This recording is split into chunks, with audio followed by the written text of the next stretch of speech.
Did Herbert Hoover, future Republican President of the United States, save the USSR, the Soviet Union, from collapse in 1921?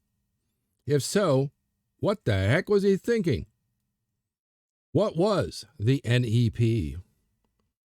How did Stalin win out over Trotsky? These and other questions will be answered right after this.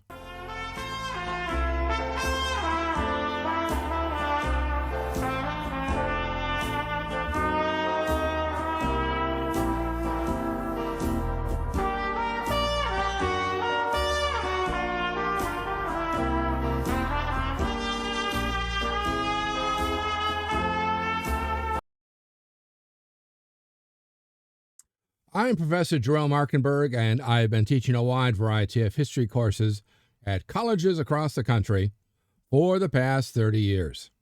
In this video, I'm going to tell you about Russia's condition after the end of the Russian Civil War, the revival of the Comintern, the Great Famine of 1921, the mutiny of the Kronstadt Garrison, also in 1921, Lenin's NEP, or New Economic Policy, and finally, Lenin's death and the rise of Stalin.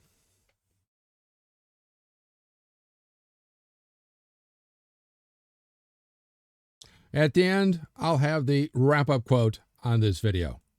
But first, make sure to click like, share, and especially subscribe, and hit that little bell thingy so I can continue to bring you more great videos just like this one.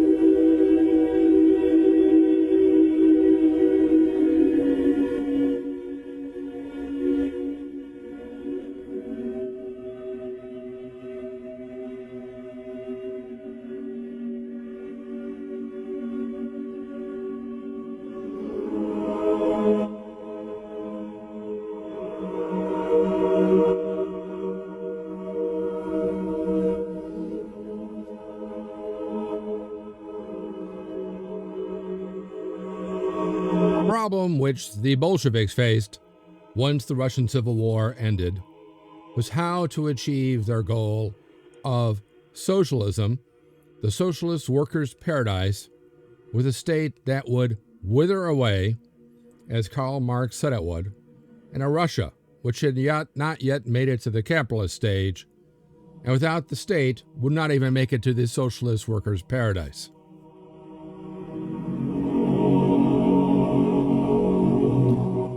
Nikolai Bukharin in 1919 said that in the new Russia, not to worry because, quote, accounts of production needs, where workers must be sent and how much work is to be done, will be kept by statistical bureaus. And since all will understand that the work is needed and that life goes easier when the social order is a well-ordered machine, all will work when and where the statistical bureaus indicate, with no need for officials, bureaucrats, police, prisons, laws, or decrees.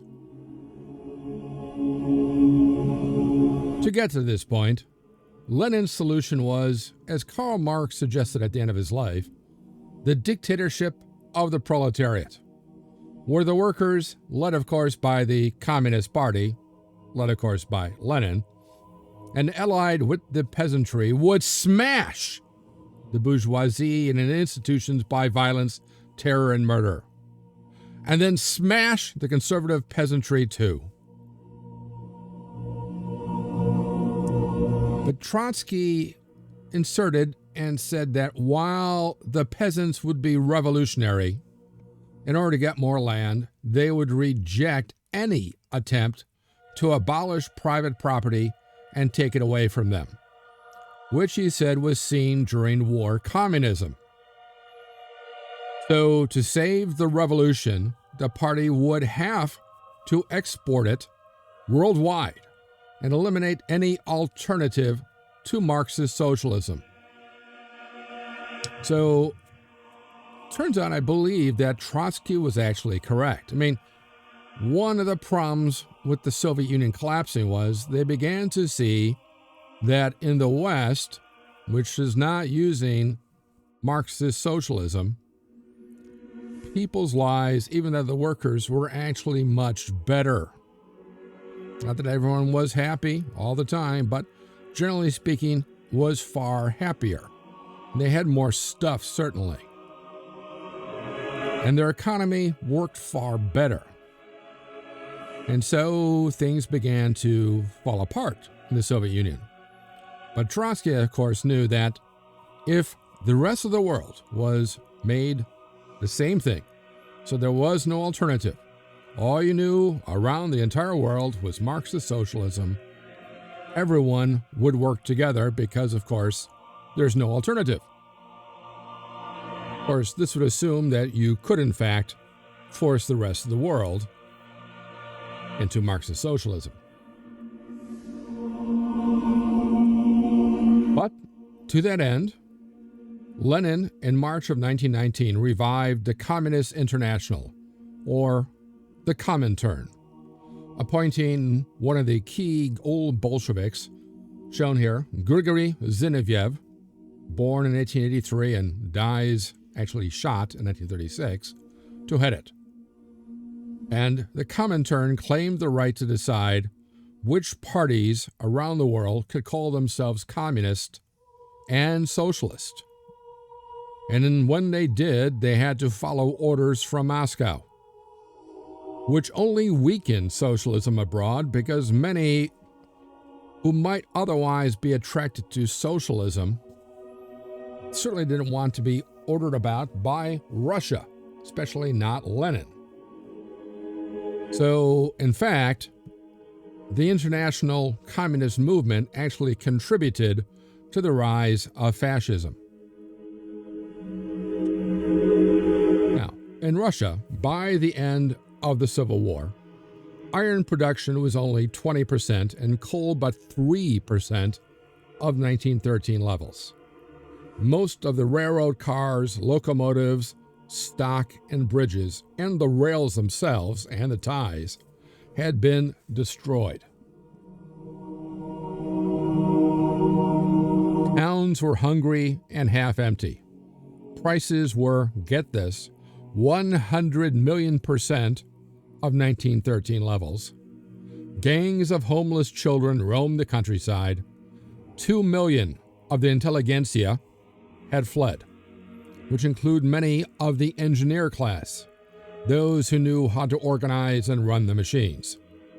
Plus, 5 million former Red Army soldiers roamed the land as bandits and brigands. When the expected proletariat revolutions did not occur in post-war Europe, Lenin decided, let's find support among the peasantry.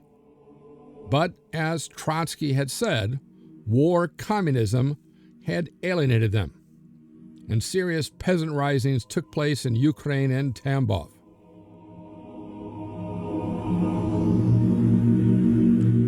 And then in 1921, famine stalked the land, spreading across Russia, leading to the death of 5.2 million people, which would have been more without an American relief effort run by the future Republican American president Herbert Hoover, who had gained fame in 1914 and 1915 by doing the same thing, running a relief effort for Belgium. As Herbert Hoover said, when Americans criticized this effort, says, I don't care what their political beliefs. If children are starving, they will be fed.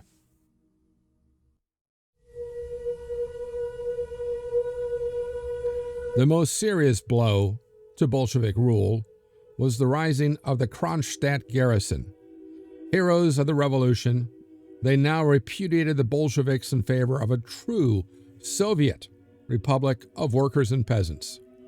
Red Army and Cheka units had to be sent against them in the midst of the 10th Party Congress in Petrograd. As shown here, they're attacking across the ice. And for the first time, the Bolsheviks turned their guns against the revolutionary proletariat, forcing Lenin to set a new course.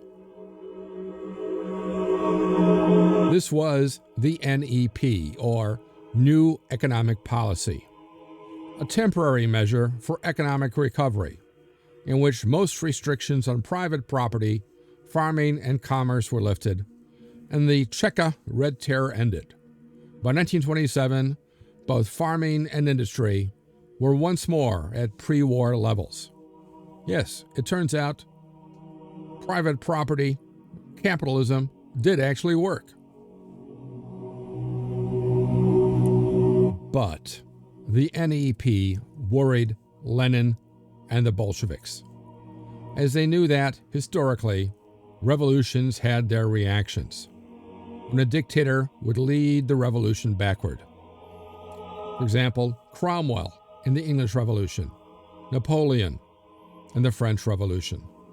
And then, after the sudden death of Lenin in 1924, after a series of strokes, this came to pass, in a struggle for power between Trotsky and Stalin.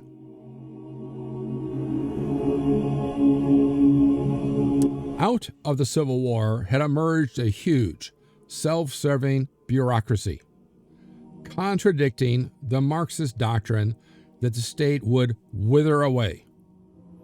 And while the Tsarist state employed 250,000 bureaucrats in 1914, by 1928, the new Bolshevik bureaucracy employed 4 million bureaucrats, most of whom were not attracted by communist ideology. They were attracted to the job more for pay, benefits, and security. And they placed their own interest above that of both people and communism. The first to realize this potential for political power was Joseph Stalin.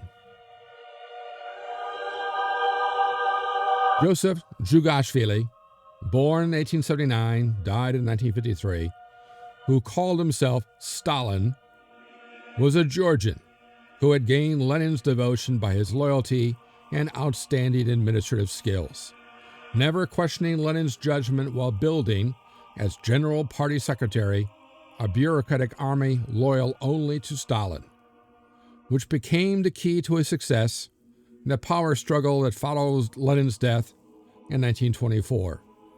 And look at the significance of these pictures. On the left, the original picture, Lenin and with his key comrade Kamenev.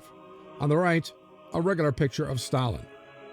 Stalin, as part of this effort, promoted the idea for the rest of his rule that he was a key player, an important player, in both the Revolution and the Civil War, when in fact he was not. He was not in any way, shape, or form. He was a minor player at best. So here he is, after the picture has been retouched.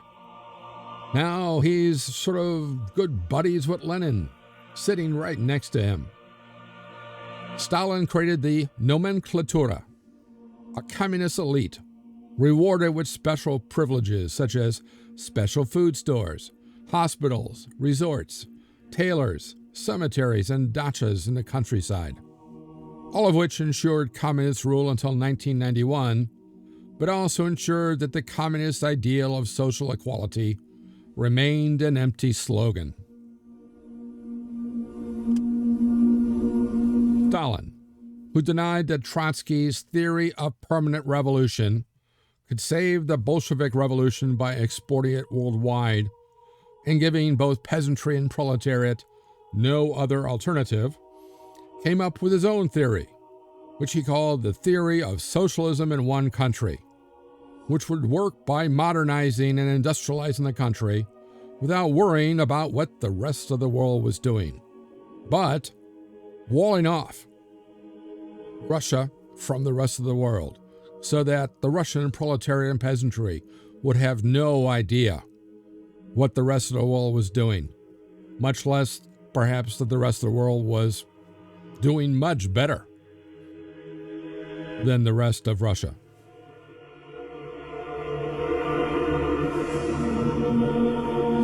In 1925, through a coalition with Trotsky, shown here, Rykov, Kamenev, Zinoviev, Bukharin, and Dzerzhinsky, using his control of the party apparatchiks, Stalin won out against Trotsky and had him and the other Trotskyites first expelled from the party and then exiled from Russia.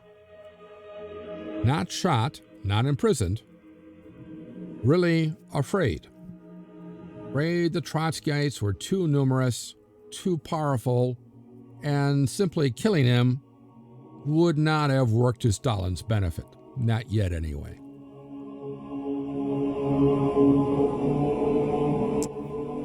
There are two wrap-up quotes, one from Stalin, one from Trotsky. First, Stalin in 1926, who said, quote, "According to Lenin, the revolution draws its strength primarily from among the workers and peasants of Russia itself.